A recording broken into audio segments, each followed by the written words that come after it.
జ్ఞానద వాహిని నీ కృప కురవని తొలి పలుకుల కులుకులాలివేని తొలి పలుకుల కులుకులాలివేని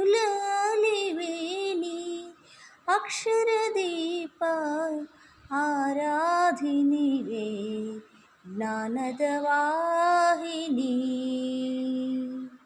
నీ కృప కురవని. ఈ పాట నేను 2016లో రాశానండి. మా గురువు గారు, నా కన్న తండ్రి ఆత్మానంద మహారాజ్, ఇతని దగ్గర నేను ఉపదేశం తీసుకున్నాను, బోధ నేర్చుకున్నానండి. మహాజ్ఞాని, తపస్వి, యోగి, సర్వేశ్వరుడు నాకు.